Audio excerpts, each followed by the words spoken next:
Chapter 1. Tom and his Friends. Tom! Tom! Where are you?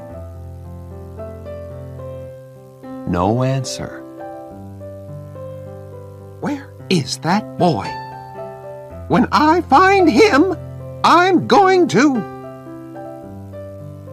Aunt Polly looked under the bed.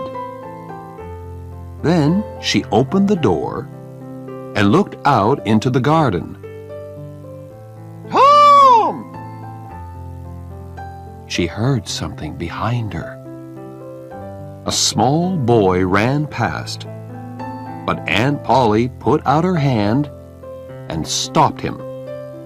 Ah, there you are. And what's that in your pocket? Nothing, Aunt Polly. Nothing? It's an apple. I can see it. Now listen, Tom. Those apples are not for you. And I... Oh, Aunt Polly! Quick! Look behind you! So Aunt Polly looked, and Tom was out of the house in a second. She laughed quietly. Oh, I never learn. I love that Tom, my dead sister's child. But he isn't an easy boy for an old lady. On Monday morning, Tom didn't want to go to school, but Aunt Polly got him out of bed and then out of the house. In the street near the school, he met his friend Huckleberry Finn. Huck had no mother, and his father drank whiskey all the time. So Huck lived in the streets. He didn't go to school. He was always dirty, and he never had a new shirt. But he was happy. The mothers of St. Petersburg didn't like Huck, but Tom and his friends did. Hello, Huck. Said Tom. What have you got there? A dead cat? What are you gonna do with it? Asked Tom. I'm gonna take it to the graveyard tonight, Huck said. At midnight. A dead cat can call ghosts out of their graves. I never heard that, said Tom. Is it true? Well, I don't know, said Huck. Old Mrs. Hopkins told me. Come with me and see. Or are you afraid of ghosts? Of course not, said Tom. Come and meow for me at my window at 11 o'clock. After this, Tom was late for school, and the teacher looked at him angrily. Thomas Sawyer, why are you late again? He said. Tom began to speak, and then stopped. There was a new girl in the schoolroom. A beautiful girl with blue eyes and long yellow hair. Tom looked and looked. Oh, how beautiful she was. And in 2 seconds, Tom was in love. He must sit next to her. But how? In the girls' half of the room, there was only one empty chair, and it was next to the new girl. Tom thought quickly, and then looked at the teacher. I stopped to talk with Huckleberry Finn, he said. The teacher was very, very angry. Boys were often late for school. That was bad. But talking with Huckleberry Finn was worse. Much worse. The teacher took his stick, and 2 minutes later, Tom's trousers were very hot, and the teacher's arm was very tired. Now, Tom Sawyer, you go and sit with the girls. Some of the children laughed. Tom walked to the chair next to the new girl, sat down, and opened his book. The other children began to work again. After 10 minutes, the girl looked up. There was an apple on the table in front of her. She put it back on Tom's half of the table. A minute later, the apple was in front of her again. Now it stayed. Next, Tom drew a picture of a house and put it in front of her. That's nice, the girl said. Now draw a man. Tom drew a man next to the house. The man was taller than the house, and he had very big hands and very long legs. But the girl liked him. Can you draw me now? She asked. Tom drew a girl next to the man. You draw beautifully. I can't draw pictures. I can teach you, said Tom, after school. Oh, please. What's your name? Tom asked. Becky. Becky Thatcher. Just then, Tom felt a hand on his head. It was the teacher. He took Tom by the ear and moved him back to his chair in the boys' half of the room.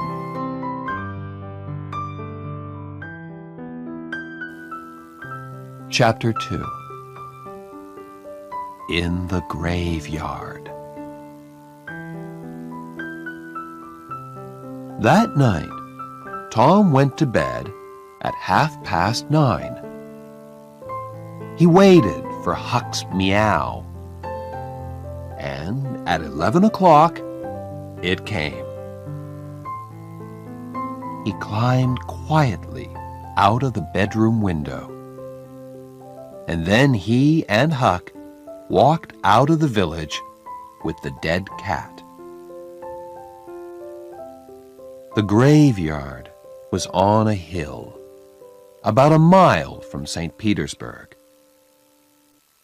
When the boys got there, they put the dead cat on a grave and sat down behind some trees. They watched and waited. It was very dark and very quiet. Do you see that new grave there? Whispered Huck. That's Hoss Williams' grave. He died last week. Perhaps he can hear us, Tom whispered back. Do you think he can, Huck? I don't know, but Shh! Oh, Tom, what is it? Shh! Whispered Tom. I can see something. Look! Huck moved nearer to Tom.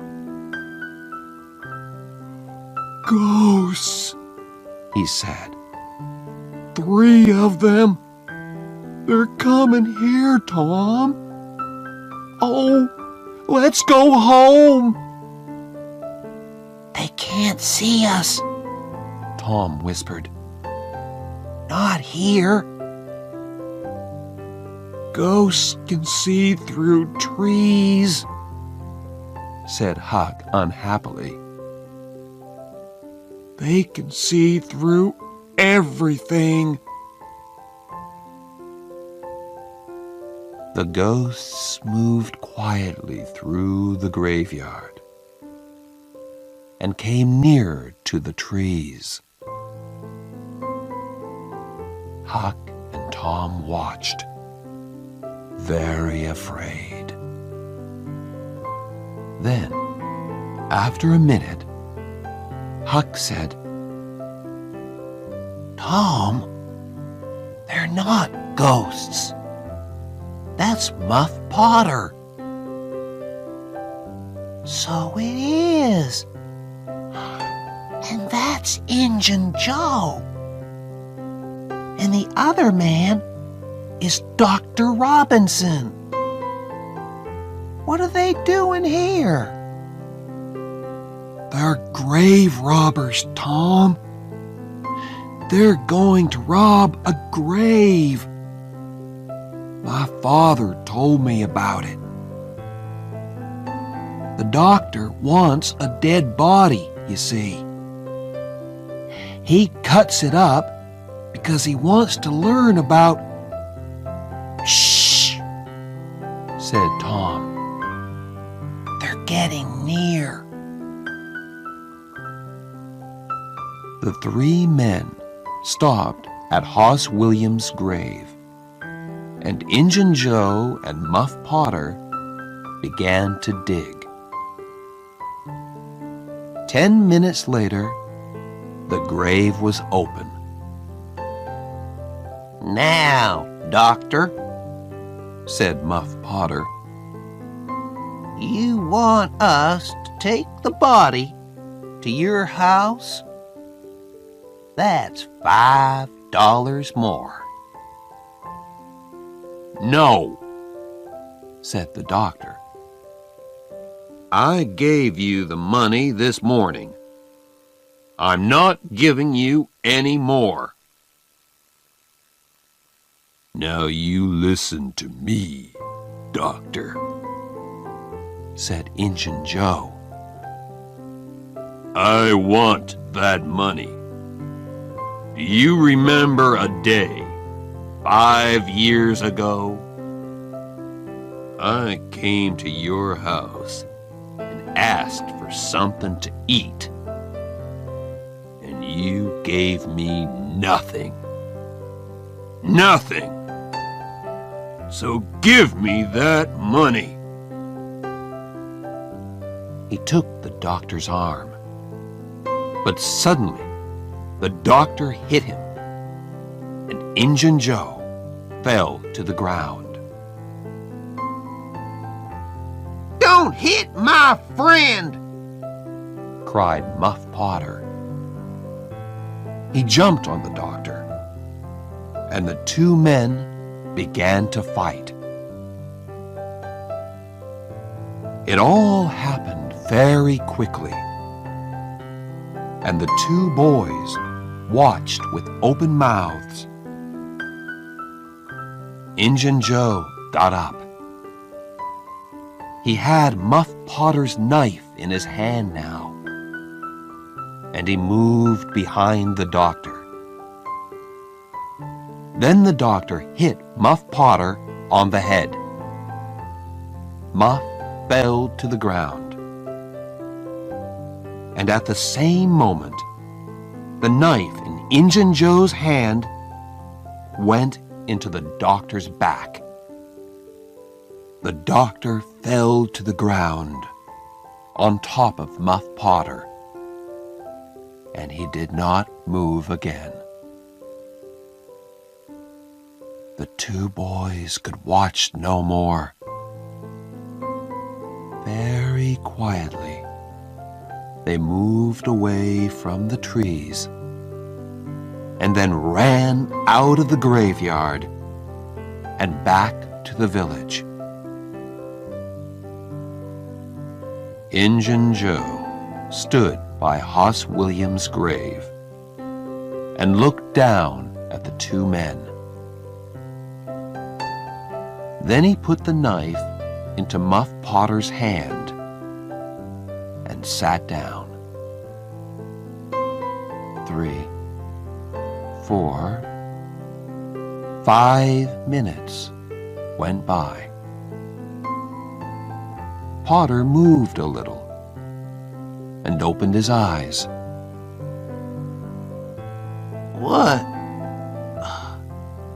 What happened, Joe? He asked. This is bad, Muff, Said Joe.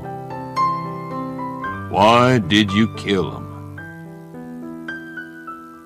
Muff looked at the doctor's dead body, then at the knife in his hand. Me?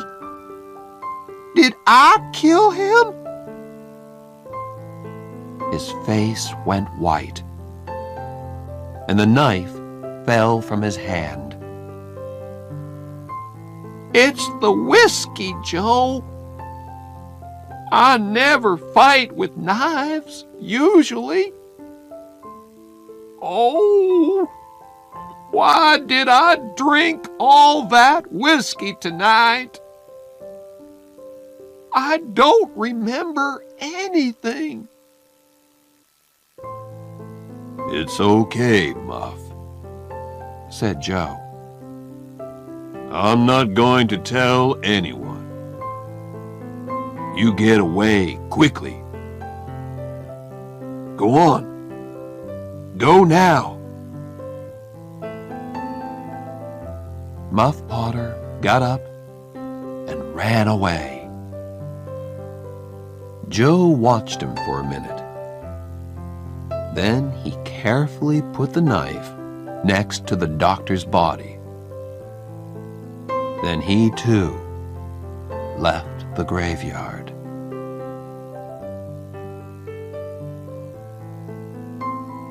The next day, the sheriff's men found the doctor's body in the graveyard and Muff Potter's knife. That night, Muff came to the graveyard to get his knife. But the sheriff's men were there, and they took Muff to St. Petersburg's little jail.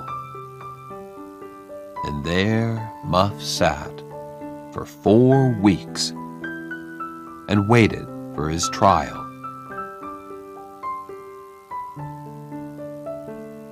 Tom and Huck could not forget that night in the graveyard.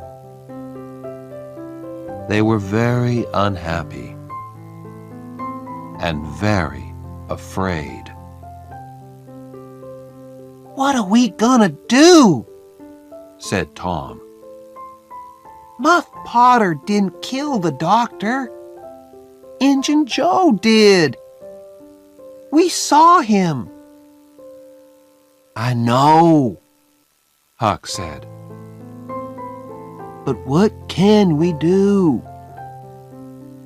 We can't tell anyone. I'm afraid of Injun Joe. He's dangerous. And he's a killer. Do you want a knife in your back? Yes, I'm afraid of him too, Tom said. He thought for a minute. I'm sorry for Muff Potter. But you're right, Huck. We can't tell anyone about Injun Joe.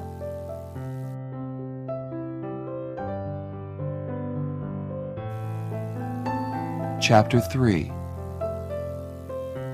On Jackson's Island. The summer holidays came, and there was no school. Tom didn't want to think about Muff Potter and Injun Joe, but it wasn't easy. At night, when he was in bed, he saw Injun Joe's face in the dark, and he couldn't sleep. But he couldn't talk to anyone about it. One hot summer's day, he and Joe Harper were down by the Mississippi River. They sat and watched the boats, and fished, and talked. Let's get away from here, said Tom suddenly. Let's go and do something exciting somewhere. Okay, said Joe. But what? And where? I know, Tom said. Let's run away. Let's go and live on Jackson's Island. We can sleep out under the trees. Jackson's Island was in the Mississippi, 3 miles south of St. Petersburg. Nobody lived there. Let's ask Huck Finn, too, said Tom. But don't tell your mother or father or anyone. Go home and get some things to eat and meet me here at midnight. So that night, 3 boys in a small boat went down the river to Jackson's Island. They had some bread and some meat, and Huck had his pipe too. When they got there, they carried everything onto the island and made a fire under a big old tree. Then they cooked some of the meat over the fire. And oh, that meat was good. The best dinner in the world. Soon, they stopped talking. Their eyes closed, and they slept. The next morning, Tom woke up with the sun on his head and a smile on his face. Then Huck and Joe woke up, and the 3 boys ran down to the river to swim. After that, they fished, and soon they had about 6 big fish for their breakfast. They cooked the fish on their fire and ate them all. They were very hungry. That, said Joe happily, was a wonderful breakfast. After breakfast, they walked through the island, swam some more, talked, fished, and swam again. They came back to their fire in the afternoon. Suddenly, Tom looked up and said, Listen, can you hear boats? They listened, and then ran across the island to look down the river. There were 20 or more boats on the water. Every boat in St. Petersburg was out. What are they doing? Asked Joe. They're looking for a dead body, I think, said Huck. They did that last summer when Bill Turner fell in the river and drowned. Who's dead, do you think? Asked Joe. The boys watched the boats. Suddenly, Tom cried, I know who's dead! It's us! They're looking for us! This was wonderful. Tom looked at his friends. We're famous, he said. Everybody in St. Petersburg is talking about us. And they all feel sorry for us. Night came, and the boys went to sleep. But Tom did not sleep. And when morning came, he wasn't there. Huck, where's Tom? Cried Joe. I don't know, Huck began. But look, there he is. He's swimming across to the island now.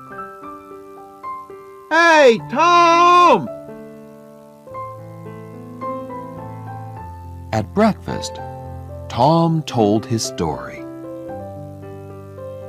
I went home last night, he said, and listened at the window. Joe, your mother was there too. And she and Aunt Polly cried and cried. I heard some very interesting things. On Sunday, there's going to be a big funeral at the church. For us. And listen, I've got a wonderful idea. Huck and Joe listened and laughed. And yes, it was a wonderful idea. That night, the boys cooked some more fish. And after dinner, Huck got out his pipe and began to smoke. Can we smoke too? Asked Tom. I want to learn. So Huck made pipes for Tom and Joe, and the three boys sat and smoked.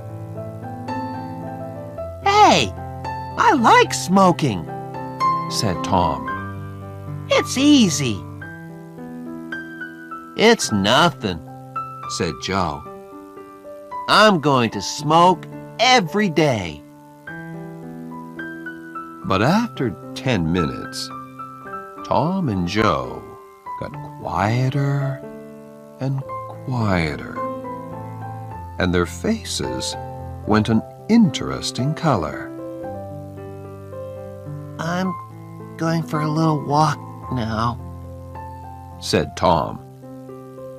He stood up carefully and walked away into the trees. Me too, said Joe, quickly. The two boys came back an hour later, but they didn't smoke their pipes again. On Sunday morning, there were no happy faces in St. Petersburg. Aunt Polly and Joe's mother and father were in the church, and all the boys' friends. The minister said some very nice things about the three boys, and the boys' families cried and cried. Everybody cried. And little Becky Thatcher did not stop crying for 1 second. There was a small noise at the back of the church, but at first nobody heard it. Then the minister looked up and suddenly stopped speaking.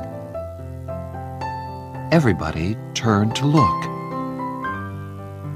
Their mouths opened and stayed open. And into the church came the three dead boys. Tom first, Joe next, and then Huck. For a second, nobody moved or spoke.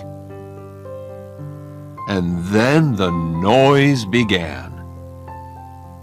Aunt Polly and Joe's mother ran to the boys and took them in their arms. Aunt Polly cried and laughed and cried again. "Oh, Tom," she said, "you're a bad boy, but I love you." Suddenly, the minister called out, Oh, happy days! Sing, good people of St. Petersburg! Sing and be happy! and everybody sang and smiled and laughed for a long time. It was St. Petersburg's happiest funeral. The weeks went by, and the judge came to St. Petersburg. On the day before Muff Potter's trial, Huck and Tom met in the street near Tom's house. Huck was unhappy. Tom, you didn't tell anyone about, No, I didn't. But Huck, what about Muff? People are saying he's the killer. And he's going to die. But we can't tell anyone about Injun Joe, said Huck. I don't want to die too. Do you? No, Tom didn't want to die. But he couldn't forget Muff Potter's face in the jail. Old, tired, and unhappy. And Injun Joe was a free man. It wasn't right. That night, Tom came home late and very excited. He could not sleep for 2 or 3 hours. The next morning, all the village was at Muff Potter's trial. Injun Joe was there, too. Muff waited, a tired old man with a dirty face. The judge began the trial. Questions, questions, questions. Answers, answers, answers. And the answers were all bad for Muff Potter.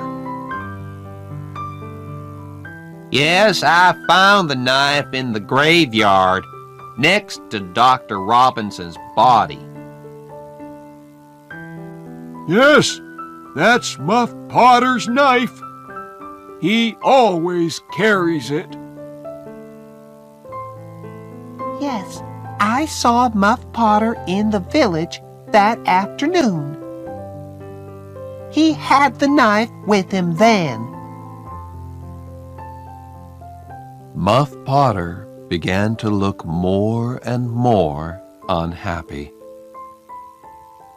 Then the judge said, "Call Thomas Sawyer." St. Petersburg sat up. What did young Tom Sawyer know? Everybody looked at him and waited. Thomas Sawyer, where were you on the 17th of June at the hour of midnight? In the graveyard. Why? I went there to see ghosts with a dead cat. St. Petersburg laughed, and the judge looked angry. And where were you in the graveyard, Thomas? Behind the trees near Hoss Williams' grave. Injun Joe's face suddenly went white. Now, my boy, said the judge, tell us your story. And so Tom told his story. And St. Petersburg sat and listened to him with open mouths. And then Muff Potter fell, and Injun Joe jumped with the knife and crash! Injun Joe jumped through the window and was out and away in a second. St. Petersburg loved Tom for a week. But Tom was not happy. Injun Joe was not in jail, and he was a dangerous man. Tom slept badly for weeks. The slow summer days went by. Injun Joe did not come back to St. Petersburg, and Tom began to forget.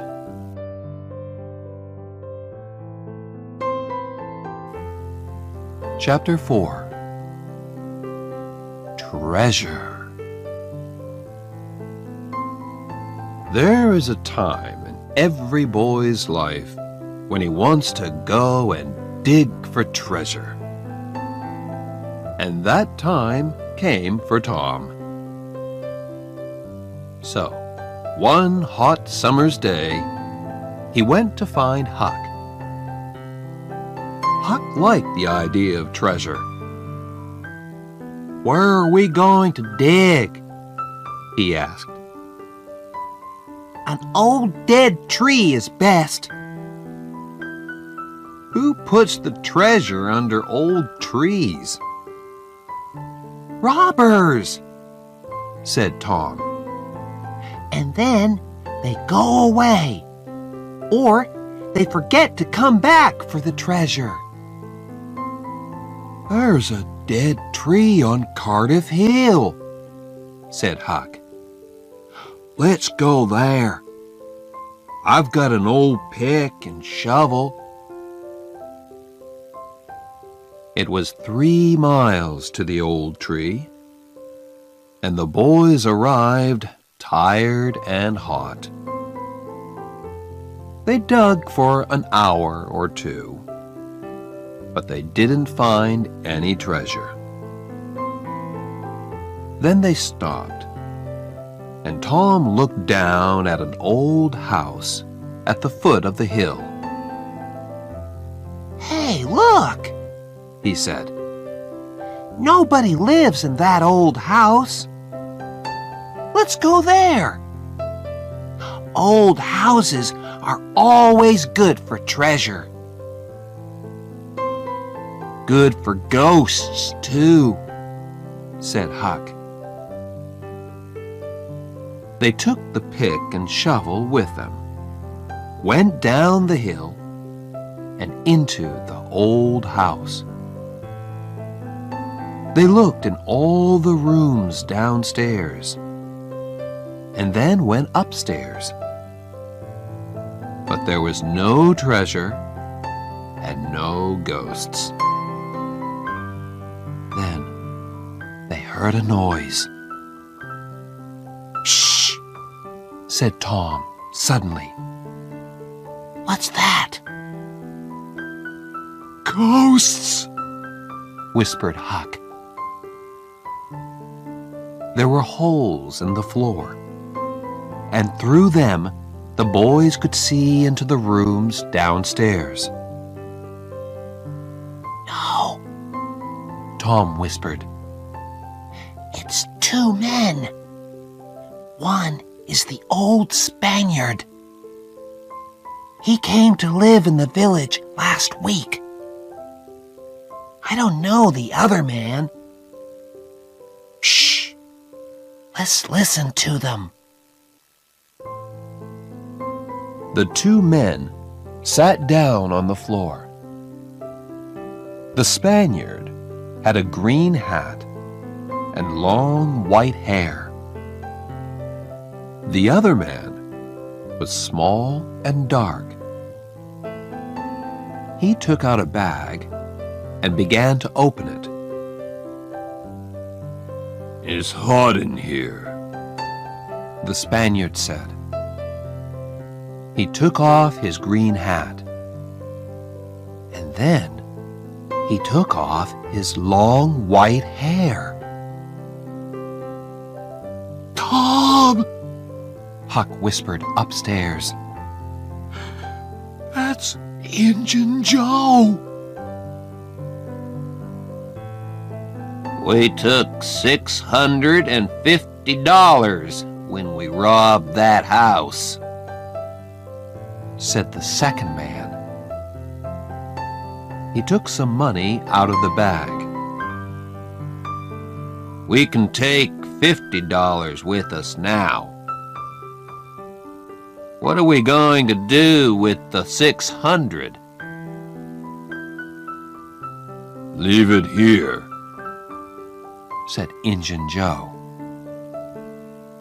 We can come back and get it next week. Here, give me the bag. He walked across the room to the fireplace, moved two big stones from the floor, and began to dig with his knife. Upstairs, the two boys watched excitedly. Treasure! $600 of wonderful treasure. Injun Joe stopped digging. Hello. What's this? He said. There's something here. It's an old box.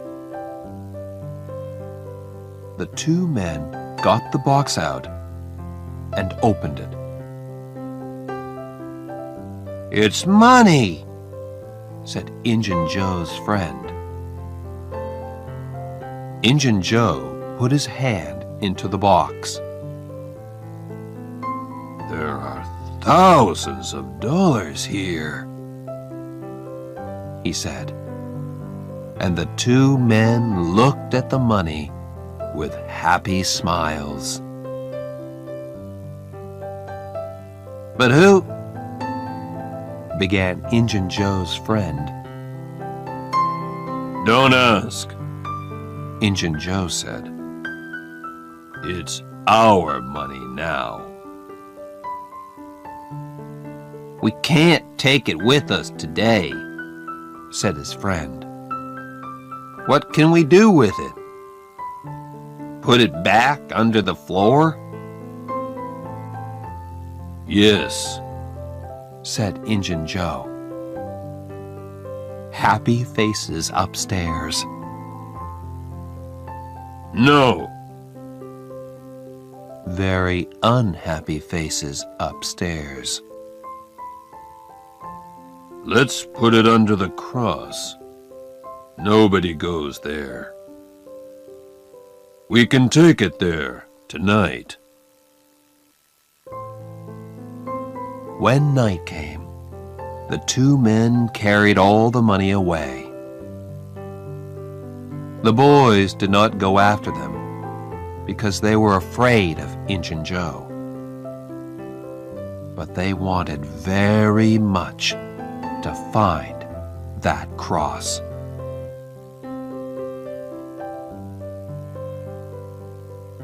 For a week, the two boys thought and thought about the treasure. It was under the cross. But where was the cross? In St. Petersburg, the boys watched the Spaniard carefully. But they didn't see a cross. And they didn't find the treasure.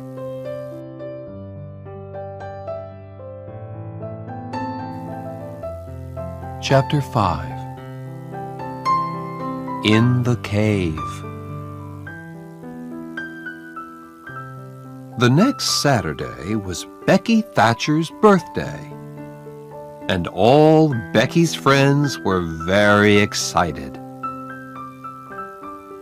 It's going to be a wonderful day, Becky told Tom. We're going to have a picnic by the river. And after that, we can visit McDougal's cave.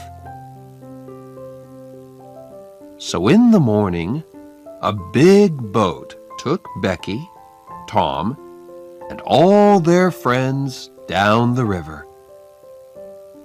There were some older children on the boat too, but all the mothers and fathers stayed at home. Picnics are better without them. And it was a very happy, noisy picnic. After the picnic, the children took out their candles and ran up the hill to the cave.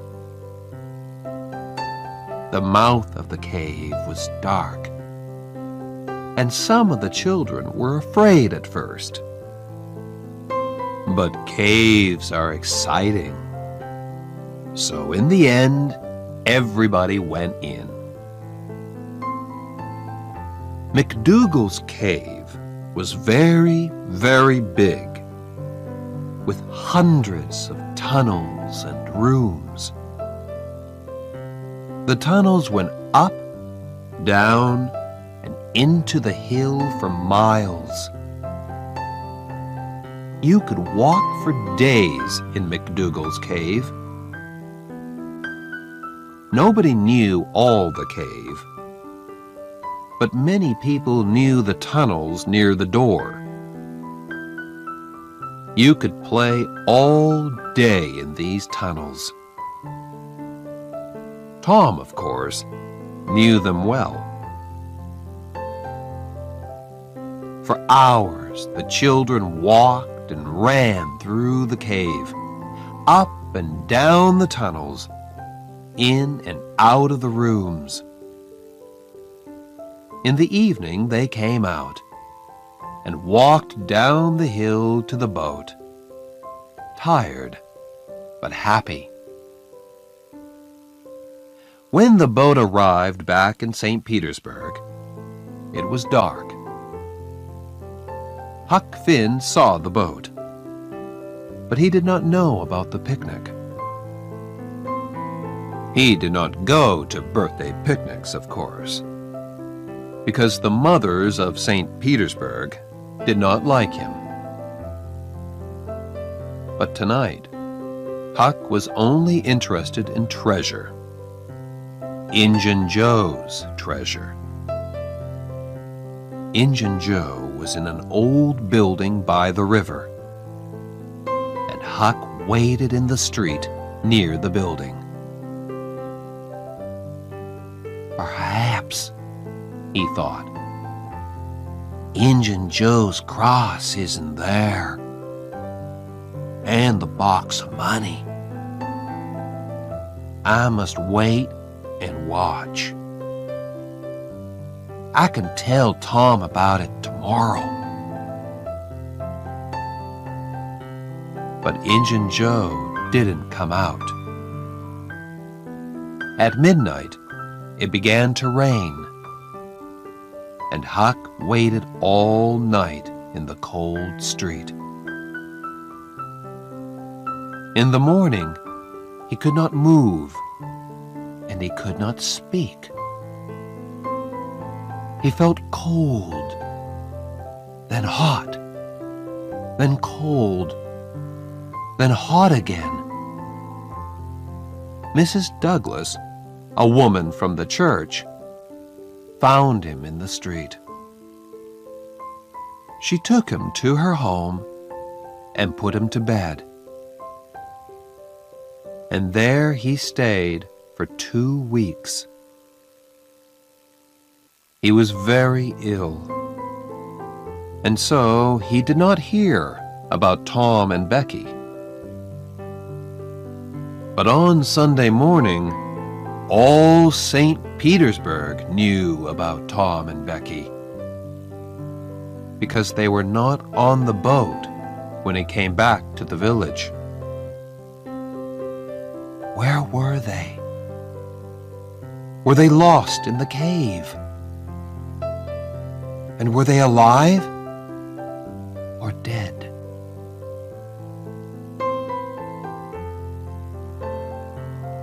At first, Tom and Becky played with their friends in the cave.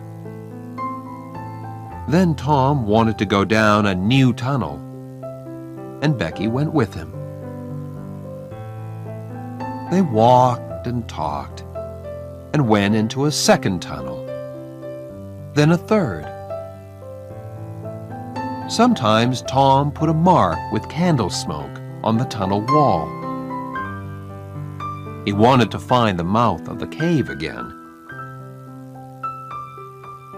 Then they came out of the tunnels into a big room.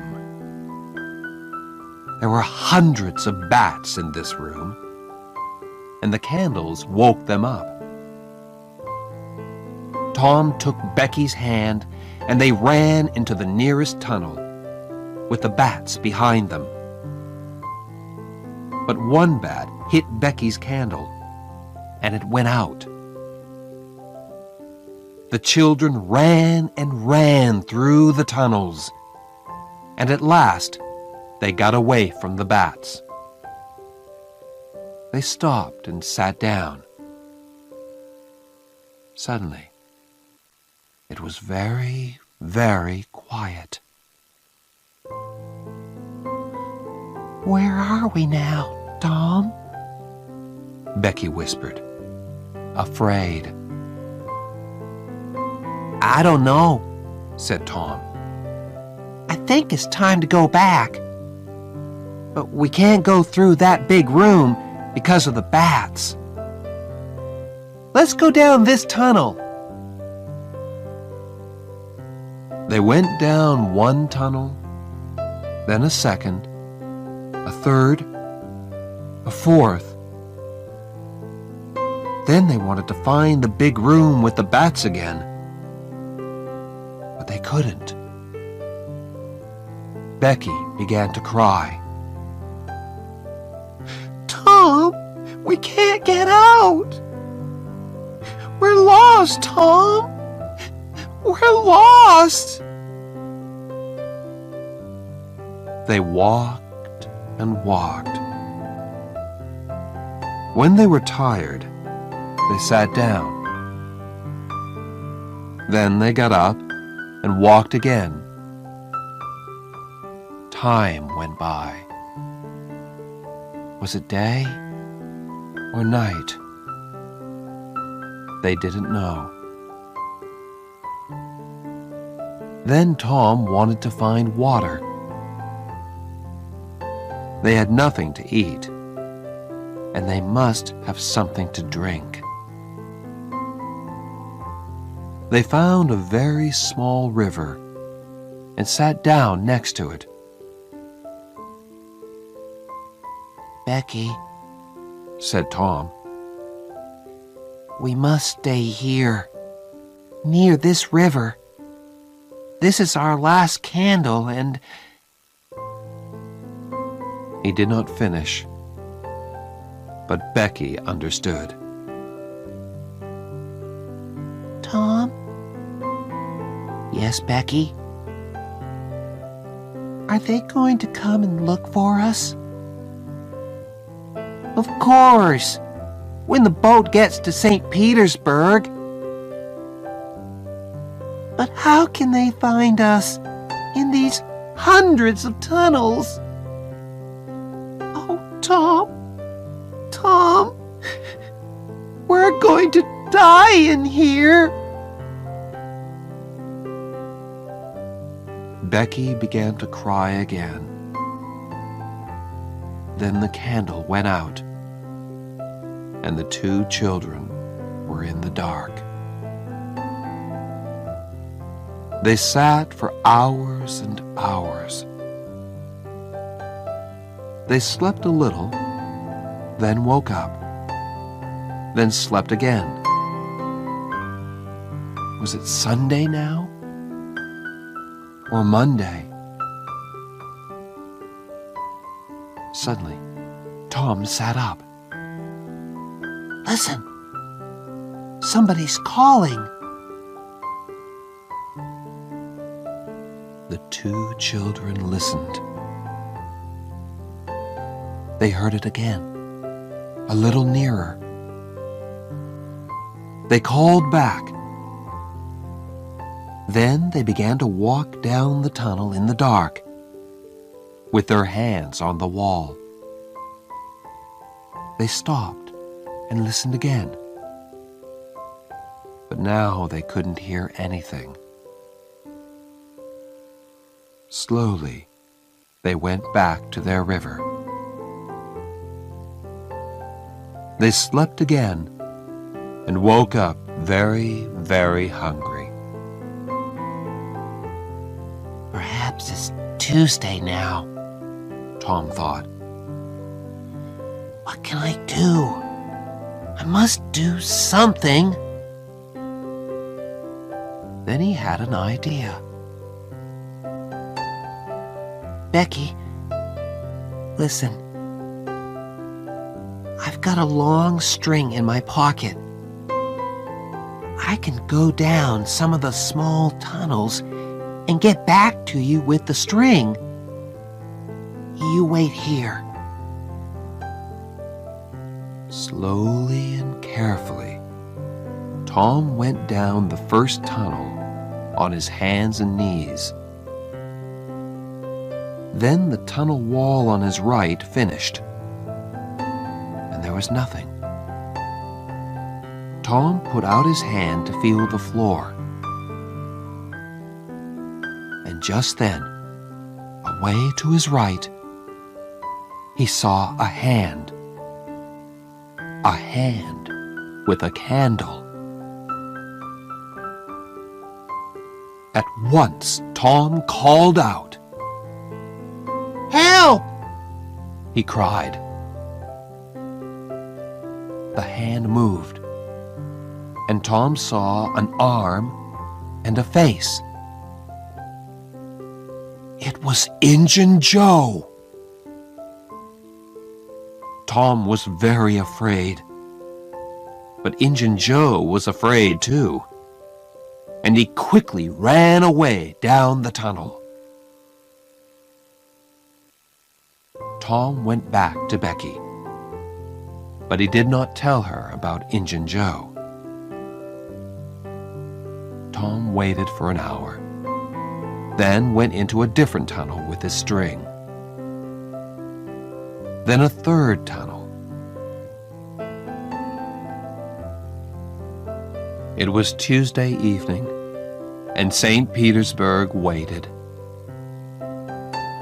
Many of the villagers were in the cave, and they looked for the children day and night.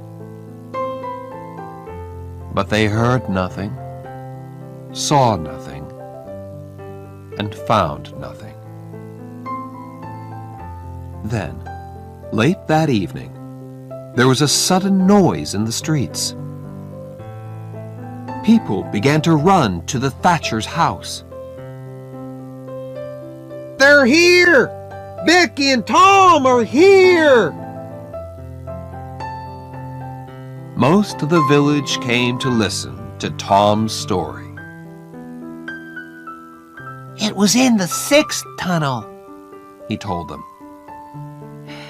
I went to the end of my string, and suddenly I could see daylight. There was a little hole in the cave wall. I put my head out, and there was the river, right under my nose. I went back and got Becky, and we climbed out through the hole. Then we stopped a boat on the river. We were 5 miles from the mouth of the cave.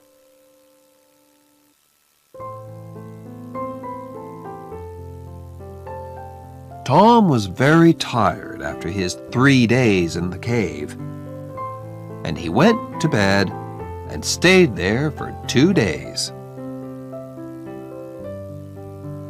He heard about Huck and went to see him on Sunday, and then every day. But Mrs. Douglas was always in the room. You can just say hello, She told Tom. and then you must go. Huck is very ill, and he needs to sleep. So Tom could not talk about anything exciting, and he could not tell Huck about Injun Joe.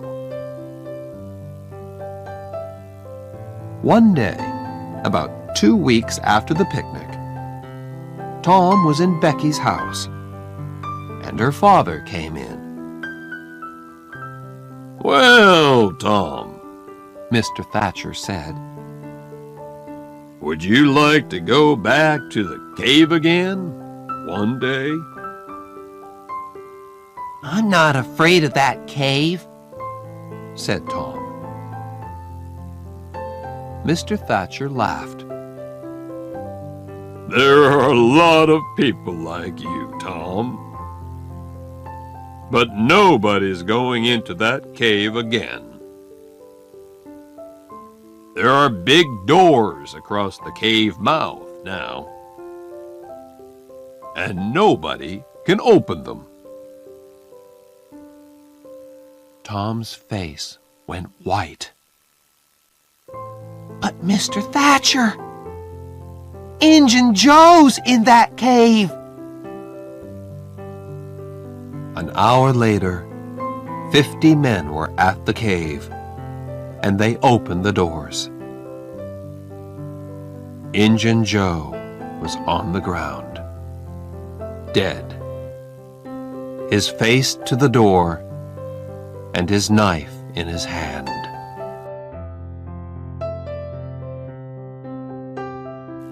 Chapter 6. Under the Cross. The day after Injun Joe's funeral, Huck was out of bed he and Tom walked slowly out of the village. They had a good long talk, and Huck heard all about the picnic, the cave, and Injun Joe. We're never gonna find the money now, said Huck. Huck, Said Tom. the money isn't in St. Petersburg. It's in the cave. I know it is. Why was Injun Joe in the cave? Because he took the box of money there. Right? Huck looked excited. Say that again, Tom. The money's in the cave. And we can get to it easily. Let's go there now. I've got some candles and a long string. We can take a boat and put it back later. 20 minutes later, the boys were in a boat on the Mississippi. They went 8 miles down the river, and then Tom stopped by some small trees. Here we are, He said. Tom's hole was just behind the trees. Tom took a candle and climbed in. Huck climbed in after him. Injun Joe never found this hole, Said Tom. or he did find it and couldn't get through it. It's very small. The boys went carefully through the tunnels with their string. Then Tom stopped. I saw Injun Joe about here. He said.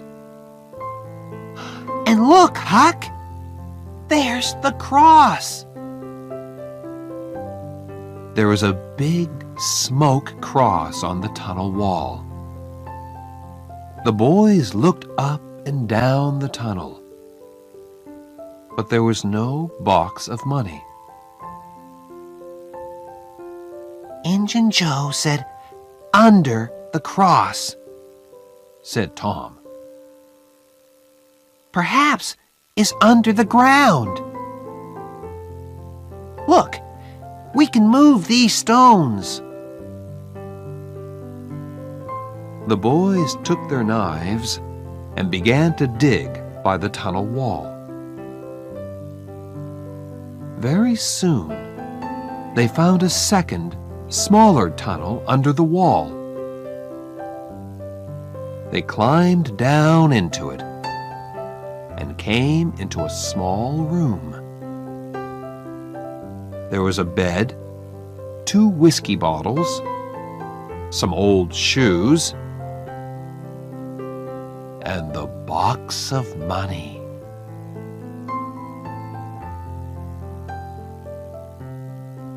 When somebody finds treasure, everybody hears about it very quickly. The 2 boys carried the box through the village. And when they got to Aunt Polly's house, half the village was with them. Everybody went into the house.